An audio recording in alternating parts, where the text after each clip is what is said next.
As far as the World Championship is concerned, my philosophy is always that if you make the team, you have to be going for a medal.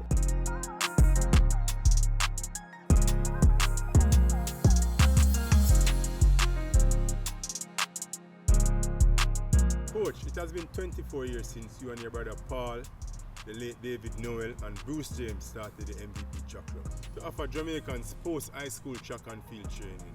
Did you ever imagine that under your leadership, your athletes would have secured so many medals at the Olympic and World Championships? That is a difficult question because, of course, we envisage success. I mean, everybody who tries something new, I guess, believes that there's going to be some success, or else they would not have tried it. But I mean, I felt that we had the necessary skills, the technical knowledge, especially compared to those from our neighbors to the north who we were familiar with, to believe that, you know, this is something that could have been done. However, there was going to be a big issue, a big stumbling block in terms of the resources which were available to us living in Jamaica. So yes, we thought that it was possible that we could do well with the proviso that we were able to get, you know, cover a lot of the technical gaps that we figured would be there. But no, I don't think anybody thought that it would have been as successful as this and for this length of time. My brother, who I believe I know very well, is extremely committed and disciplined to anything that he puts his hand to, that he wants to do. What I also know is that he's extraordinarily intellectually facile, very bright, and not intended to be any disrespect to any other of my colleagues in the field of coaching. But I think a very large percentage of the reason for our success is that he's a very, very, very bright man, applying all that he can possibly suck up and learn. And because of what I could describe as a superior mental space. But no, I really did not think that we would have ended up contributing more than 66% of Jamaica's individual medals for a 15-year period, or that you would go varying places in the world and they would recognize MVP as the most successful club globally. You know, we're not recognized that here in Jamaica, but other people around the world thinks we are doing pretty well.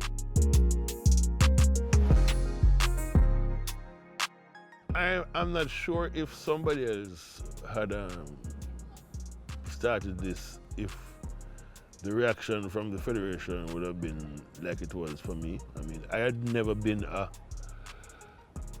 an accepted coach by the Federation because my background was a lot different from most coaches who were practicing at the time. You know, I never went to JC Foster, never did physical education, was never formally trained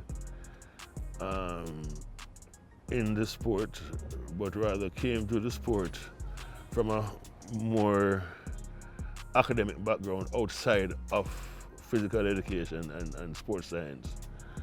And so, you know, I remember up to the point when it took me something like 15 years of constantly winning medals and events at champs and so on to even be selected as a coach for a junior team. You know, so when I started when we started doing this, the reaction was predictably negative, and I remember hearing comments like trying to mash up people's children, and athletes who we were coaching were told to don't waste your time, go abroad, even though at the time there was nobody who we had at the start who anybody wanted. None of the we were careful to select or invite those kids, apart from those people who I trained at Wolmer's, those kids who did not have the opportunity to go overseas, because we knew that we could not compete with the colleges in the United States.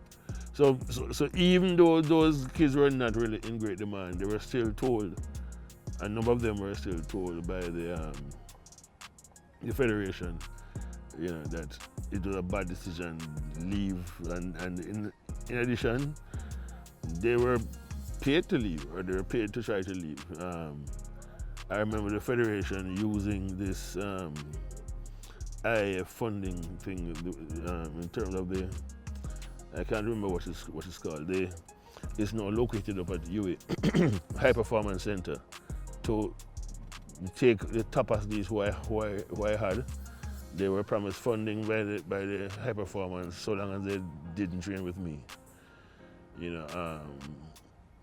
So we had to go through a lot of that stuff. But I am always and have always been a firm believer that performances in this sport is what counts. That is what I love about the sport. There is not a lot of room for subjectivity. It's usually very objective, and you're as good as the results that you manage to generate. So, almost immediately we had success with Brigitte Foster, who everybody thought was a waste of time, and she was too pretty, and she should go find a husband, and all those things were said about her. I remember once she went to the SDF for funding. At the time, I think SDF had just started, and she was pretty much told that go find yourself a husband, right, or to go be a model, but as I said, her success came at a critical time, which allowed us to move forward, and then Asafa and Jermaine quickly after, and that managed to launch to set the foundation for us to produce the kind of results down the road that you see, that we have seen over the years. A lot of persons doubted us. A lot of persons didn't believe that you could stay in Jamaica and train and do well. And Frano was the brainchild behind just staying home, and I trusted in him, and it's working out. So that within itself was like a major accomplishment. I was bitten by the coaching bug during my first year at UA. I had left Wolmer's, was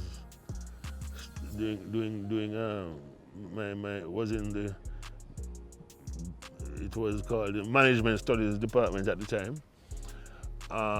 And my brother was still at Wolmer's, and he was one of the favorites at Champs in the discus. And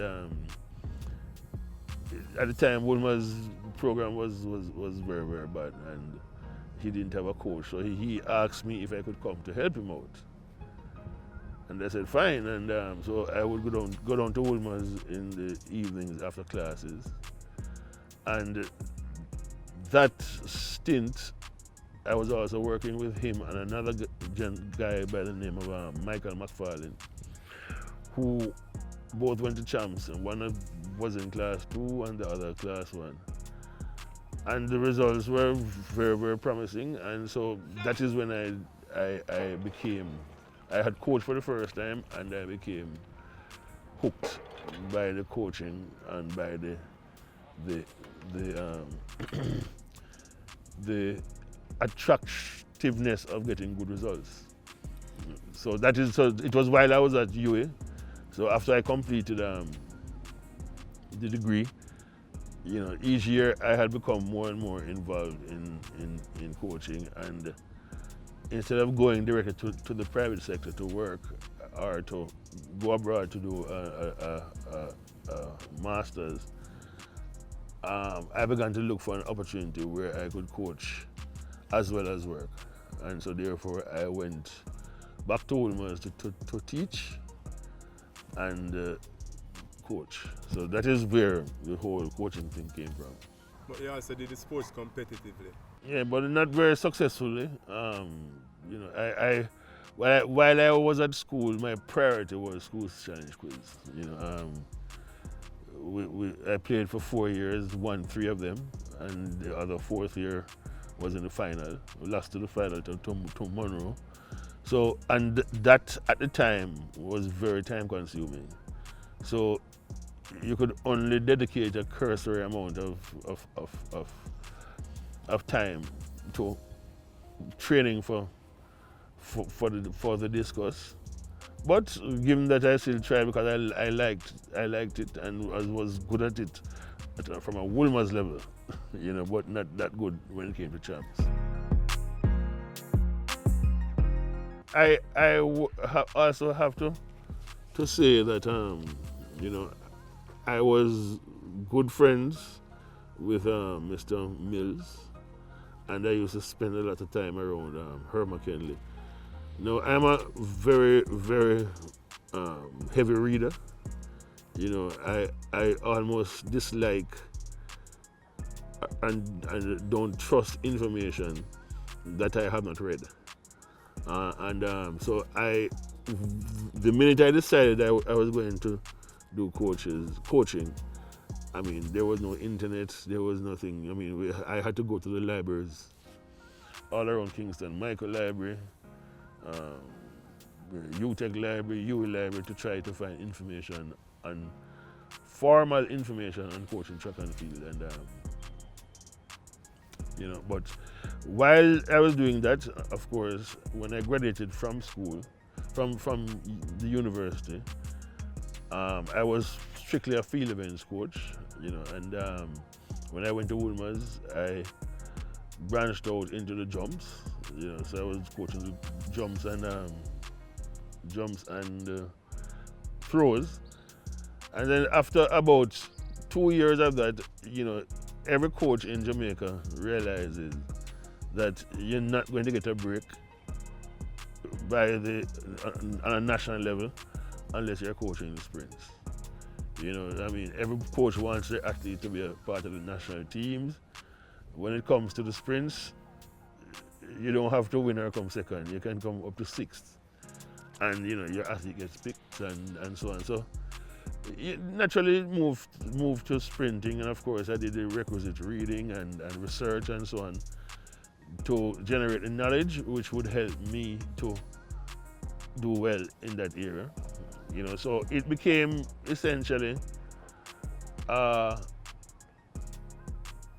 passion of mine, you know, because, you know, again, you know, the success began to follow at champs, you know, and at the time, athletics was almost totally about champs in Jamaica.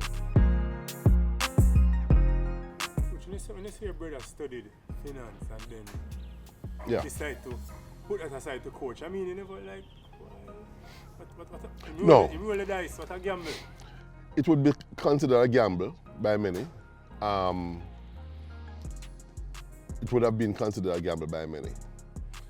But the excellence with which he studied finance, I believe he was like top 3% in one of the top business schools in the United States.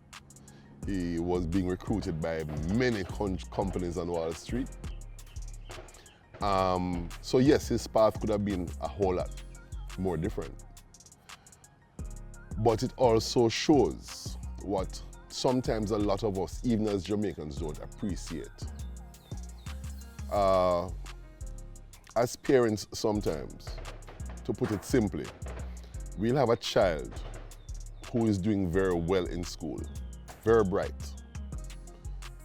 and immediately in my opinion, we get motivated or mobilized by the Jones versus Jones syndrome, where we now want that child to be looked up on in our minds by society. So we say you're going to be a doctor, or you're going to be an engineer, or you want to be a lawyer. Nobody looks at that bright child and say, I want you to be brilliant in farming, or I want you to be brilliant in cabinet making and own a chain of furniture stores. You know, because the very same brilliance could be applied very effectively towards another industry that could in effect grow your country or your community. But traditionally it's lawyer, doctor, engineer. So the fact that Vincent did so well studying finance, it gave him what is in my opinion a very strong advantage, because he's data and statistics driven. And that we have found out is extremely useful in this field that we have now selected. You know, so somebody bright, they can do anything that they apply themselves to, boss. A number of international coaches have level 1 up to 5 qualification. I was told you have none of those. Well, there has been one, I think, I would say, mentor I've had as a coach, and that was the late Adrian Wallace, who was president between, I believe it's 1996 to 2000. And Mr. Wallace always seemed to have been one of the very few persons in the hierarchy of the Federation who thought and appreciated what I was doing as a coach. And he said to me back in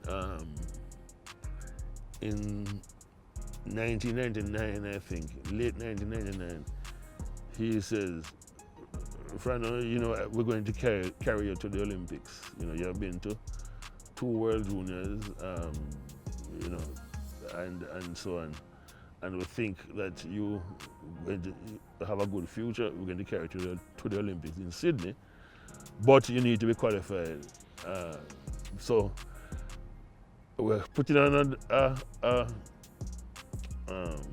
level 1 course, and I want you to go and do it. So that is how I ended up doing the level 1. I have not done anything more, but because shortly after Sydney, I renounced coaching the Jamaica team anyway. So.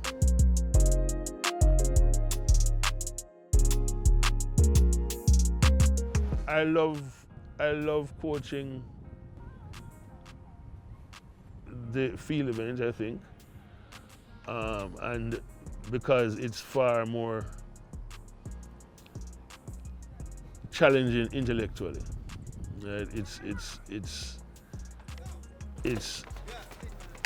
you have to go into the most minute detail, and that's the time in which me as a coach has to exercise my brain the most. However, I do love the challenge of coaching sprints. I love the idea of carrying people along with me. I mean, of them improving, you know, of them coming from nothing to stardom and so on. You know, but I will say that I have no huge preference one way or the other. You know, and to me, an athlete is an athlete, and I don't like the pole vault because I could not coach a pole vault and do all the other events. But the events I work at now are events which I can do simultaneously with each other under the current structure that I have in the training group. Countless medals. Which medals by any of your athletes do you cherish the most, and why? Well, it clearly has to be the first one. The first one was Brigitte, who was second in the hurdles in the World Championship in Paris. And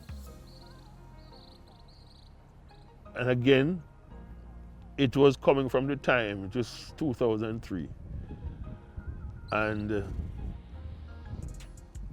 there was a whole lot of ridicule.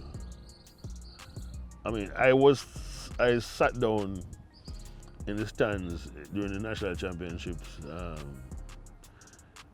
I think it was 2000 or 2001, and heard local coaches saying that they want Brigitte Foster to lose because friend of going like him can coach and this and that, and you know, so it was almost like payback when I think she managed to get to the point where she was number 2 in the world. And even though she should have won that race, and you know, I was still grateful for the fact that she got a medal, because by then I had realized that the only thing that really counts in the sport is medals at the top level, right? You know, prior to that, I had been one of those who cherished the fact that the athletes run fast. But after a couple of years exposure, you realize that, you know, no, the only thing that counts is you being able to get your athletes ready to medal at the appointed time. And so that was the first of it. And, you know, so that was very, very, I would say that's the one which I would cherish the most. Yeah, 2003 was very special. I was having a really good year. I must say, I went into that championship being favored to win, having won the Pan American Games. And so warming up, I really tried to rehearse what Frona has told me. You got to do it all over again. It's a process. This is what you got to do. So I was confident, but in all fairness, I believed that, you know, that championship was going to be mine. I went into the finals, and I'm not sure if it's overconfidence. I don't know what it is. I had the worst start ever. I slept in the blocks. I remember the race just getting away from me. Perdita Felician, who I had beaten at the Pan Am Games, just got a really good start, and I had to chase her. I remember 3 hurdles to go, and I'm like, oh my God, am I really going to lose? And I remember just really digging and grinding and fighting. And I remember like a couple meters away from the finishing line, like I have to get there. And eventually getting a really bad fall, digging up my face, had a really bad scar. It took me a couple months to really get rid of the scar. I was disappointed, as I said. I really thought I would have won that. And Frano was the one who said, listen, it's your first World Championship medal and you should be happy. So he helped me to put things into perspective and recover from the disappointment. A lot of people don't understand the concept of getting athletes ready for trials and then again for World Championship.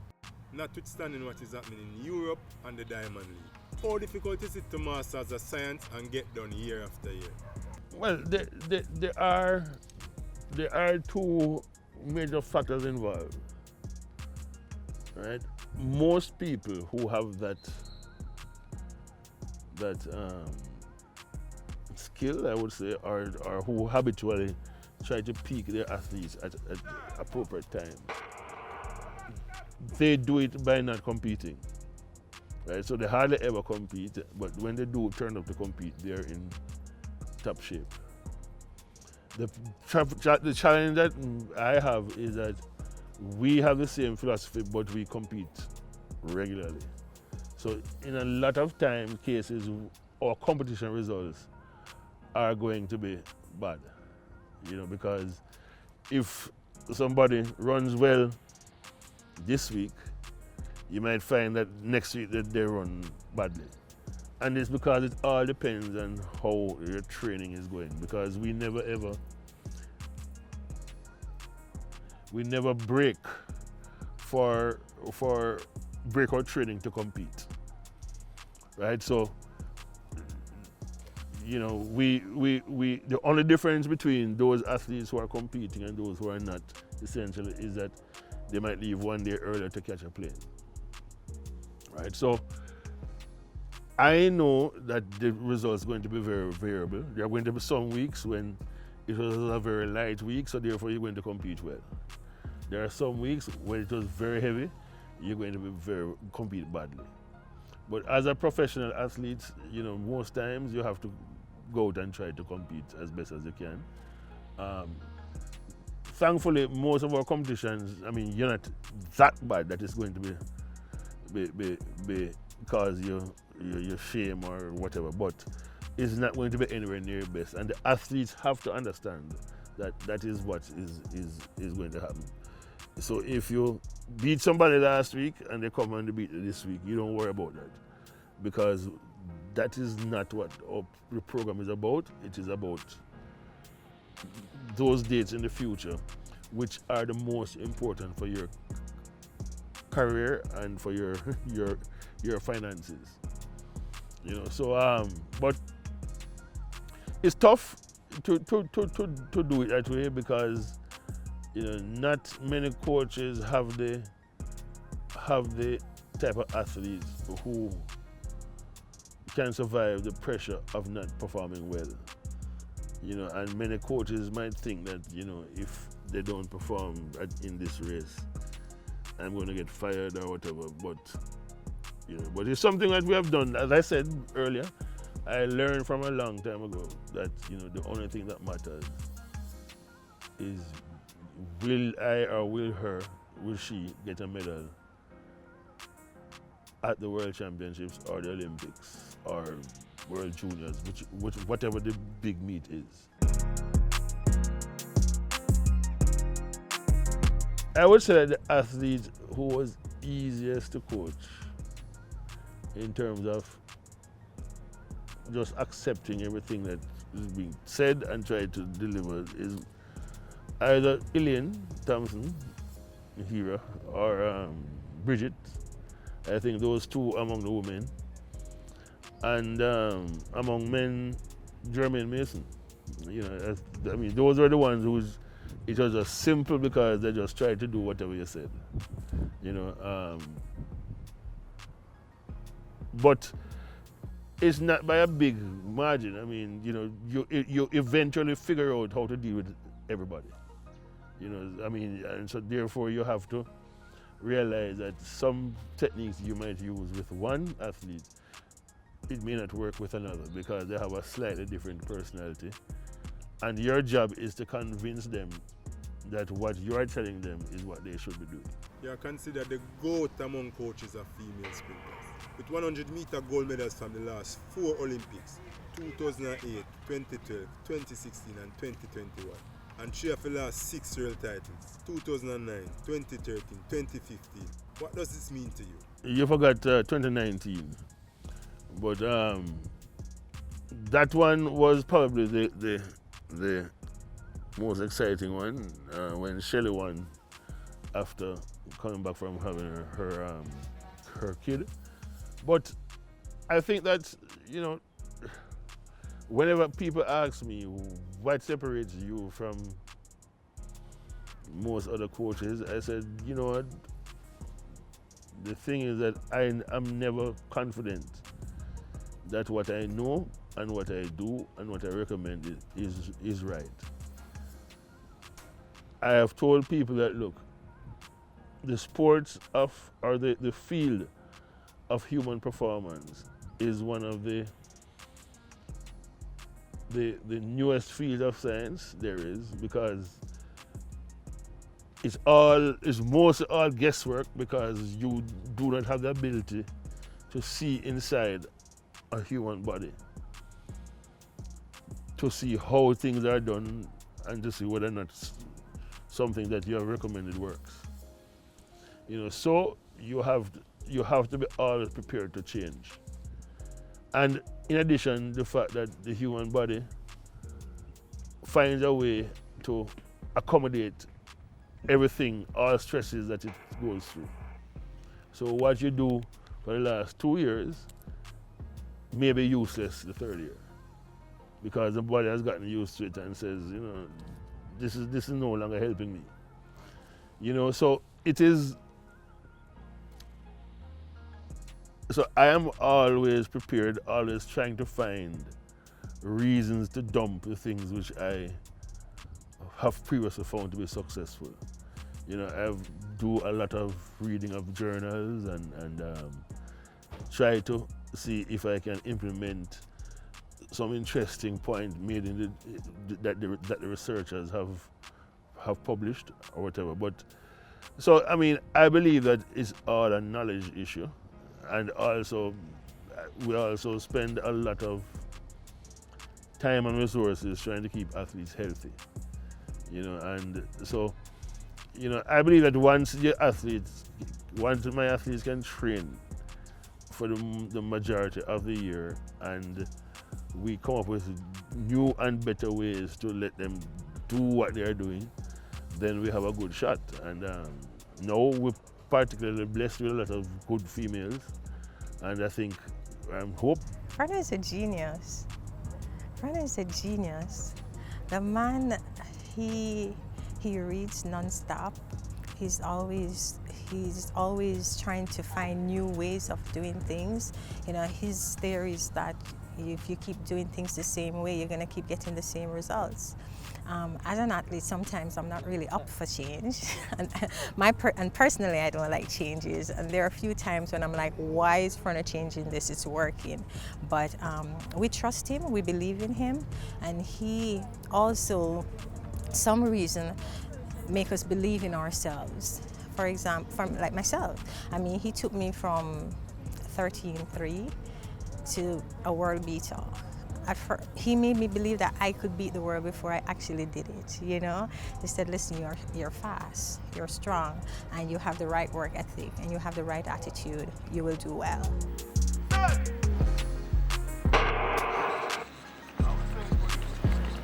How we operate is that the vast majority of our encounters with injuries are solved in-house. We have basic things we do to try to prevent the injuries in the first place.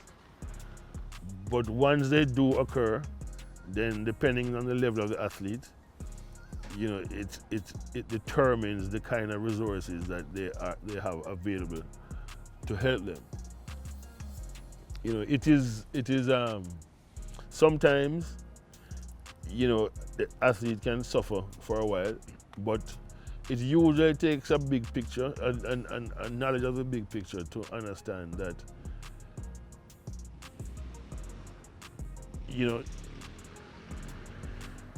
the injuries that you have, they can be a good part to it, and it can be a bad part.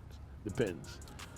But as I said to you before, we spend a lot of time and effort and resources trying to make sure we can manage most of the stuff that happens to the athletes indoors. We spend a lot of time researching ways to prevent it in the first place.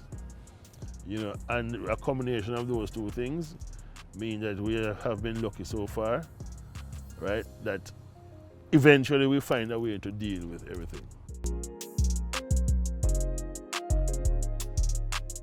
When people say somebody is talented, they are already talking about somebody. They are talking about somebody who is already good, right? So you might see somebody in high school, and it's the person running.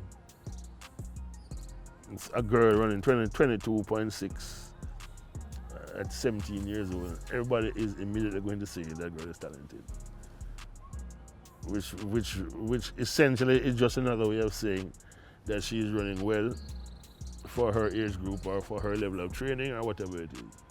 So I am not sure that I can tell you there is any better metric to judge talent rather than the outcome of your performances. So if that is true, then clearly the persons who are most talented are the persons who perform the best. However, if you're going to say to me which persons do I think could have done a lot better if they had done things differently, then there are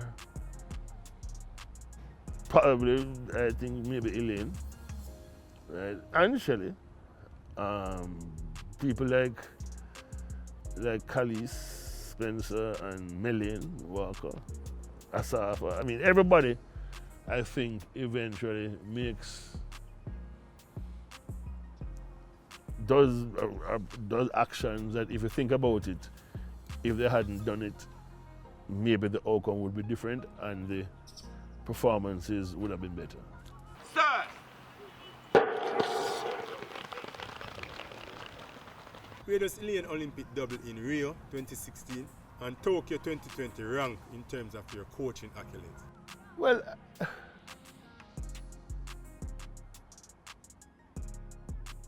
to be quite honest, I think that I would say that her performances were expected to me, right? Even though people had doubts as to whether or not she could win in Tokyo, to me it was never in doubt. So long as they kept the Olympics free from spectators.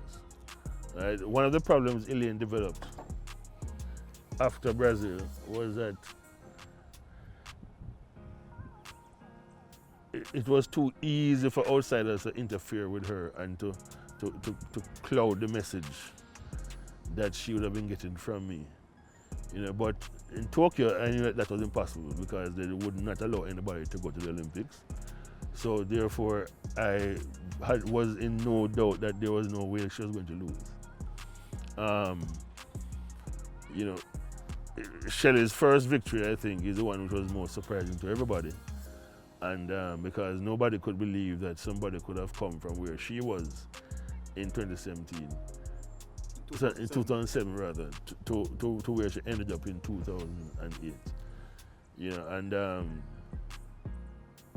you know, similarly, I mean, Elaine's run in the World Championship in Beijing, 2015 was again another very spectacular run, and because, you know, coming from almost nowhere and being able to run 21.6 was, you know, so I mean, everybody's performance is special in its own way, you know, but you know, some of them are just more universally expected than others, you know. But so even though everybody expected, say, Sherka to win last year, the nature of her performance made it a special performance, and you know, but then equally there are many disappointments. So it just depends on you know what happens in that particular time. What did Asafa Powell first 100 meter rail record mean and do for you back in 2005? Well, clearly it was a big thing because it's the biggest event in the sport, and he coming off his performance in Athens, you know, people began to question whether or not he was any good or whatever. But it was clear to me that he was going to get a lot better in 2005 because he had run, I think, 9:86 at Brussels, I think, after the Olympics in 2004, and he had finished 2004 healthy, so he would have had a long build-up for 2005, and we felt sure that if he had good conditions anywhere, he would have run very, very fast. He had run two other races in England, in Europe in the cold prior to that one. I think one was Ostrava, and the other was in Newcastle at Gateshead, and which had both times he had run 9:8 something, 8:5 and so it was clear that he was in good shape to run, and Athens was sunny, and you know, so it was expected that he could run well there, and he did. All right, coach, now that you already head coach of this successful club, is there any pressure on your shoulder to keep delivering on a global stage? The term head coach or head of an organization or head of this or head of that is oftentimes, in my opinion, misunderstood. I try to continue to play exactly the same role which I have always done, which is to be an excellent team player. You know, because understanding that the contribution that you make creates a more wholesome picture all around, and as a result aids and contributes to the success of any single organization. To change that and say, oh, I'm head honcho, so maybe I should do things my way, would be the recipe for disaster. So basically, it is simply a matter of doing the very same things I used to do with a little bit more intensity, a little bit more, you know, because that is what is required to make the completed meal taste good, be palatable to all. So, you know, I don't get caught up in this whole head this or head that. We just have a unit that apparently works very well for the people who are associated, oftentimes misunderstood, but it works very well. The statistics will show this. So in the same way you'd advise the athletes that, hey, when you have trained and trained and trained, you don't need to do anything extra. Just do what you're doing, have been doing, maybe with slightly more intensity when it comes to the big party, you know? And that's all I do. How has young Tina Clayton been progressing in her first season with you? Is she ready to challenge for an individual spot to Budapest? Well, as I said, the first thing we have, it is quite possible, I think, that the majority of sprinters on the Jamaica team could come from MVP. So therefore, whatever I say has to be in that context. She's good, she's probably going to improve this year, but that does not necessarily mean that she's good enough to beat others who may make the team. Injuries are part and parcel of the sport, but how difficult has it been to nurse 2019 world champion Tajay Gayle back to his best from his knee injury? Well, again, he's one of those pure people, but I do have knowledge of what is happening with him, and I know that he I had seen him train earlier on, and he seemed to have been better or as good as he was in the summer of 2019. But I think he got a setback because he had to go to the hospital for I think it was some dehydration, and his competition results after that showed that he wasn't really where he should have been. However, he seems to be looking a lot better physically over the last few weeks, and well, he'll do his test tomorrow, and then we'll see. But from what Paul has told me and Andre, he seems to be back to where they expected him to be now. The question on a lot of people's lips is, would the MVP Track Club consider coaching Elaine Thompson here once more, given all that transpired after Tokyo Olympic and her recent struggles? Well, to be honest, I mean, I have a lot of sympathy for Elaine. Right? I could have seen the situation happen when she got married, coming when she got married.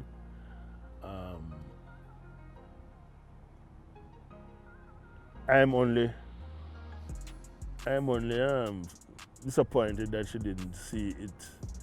She was not stronger to resist the various pulls on her, you know. But so it is not. When she left, somebody asked me what I think going to happen to her. And I said, well, the first thing she has to do is stay healthy. And believe me, that is easier than that is harder than you think.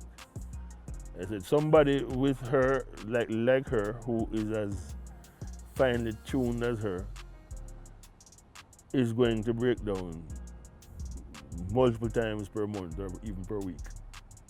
You know, and the key challenge is to keep her healthy.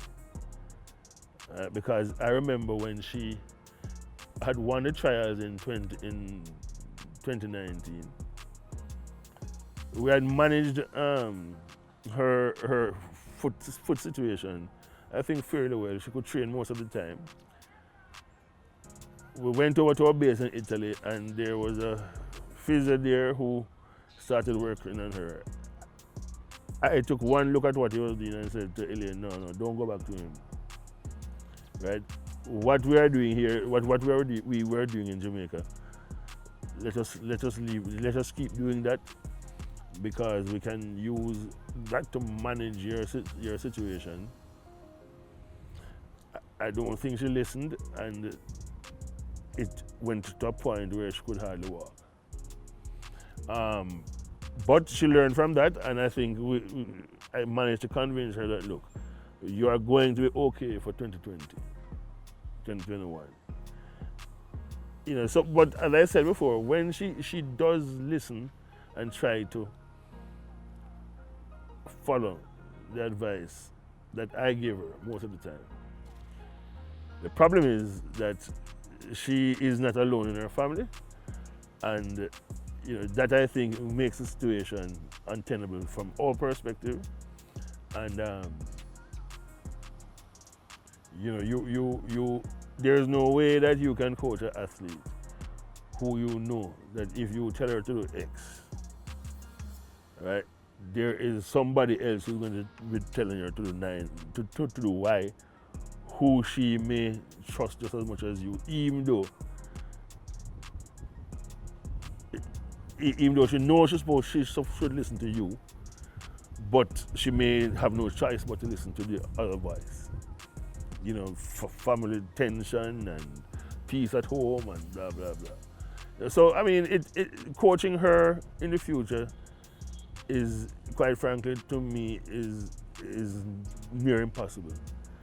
And as I said, we have a lot of young girls, not so young girls, 20-something girls who I feel are can dominate the world of sprinting in the next 3 to 4 years.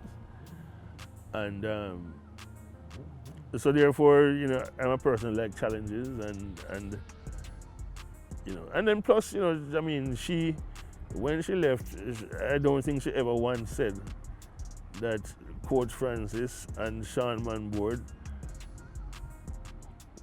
kept me healthy so that I could go out and run and do this. She gave all the credit to whoever else. You know, so I don't think those two people would be in any mood to work with her. Once all goes well at the trials, what are your expectations going into the World Championship? I'm hoping that we're going to have a good trials next week. We have, as I said to you earlier, a lot of female sprinters, and who all seem to be running exceptionally well, most of them. You know, and a lot of the well-known people appear to be back to form and ready to perform as they usually do. We do have I think, problems that I don't think Ronald Levy is going to be at his best over the hurdles. However, we're hoping that he will be healthy enough to participate and then improve a lot over the summer, so that he can, you know, prepare for next year. You know, and we also have a new surprise hurdler on the female side, and you know, it's a very wide and diverse group of people, and I think we will be doing pretty well. You know, as far as the World Championship is concerned, my philosophy is always that if you make the team, you have to be going for a medal. Right? And so that is what we try to deal with. And to get a medal, you must at least make the final. So I don't think that there's anybody who I have coached who has made a team who I don't think has the capability of making the final. So ultimately, once you're on the team, then our next thing is that, okay, you need to get to the final, because that is how you can get yourself medal.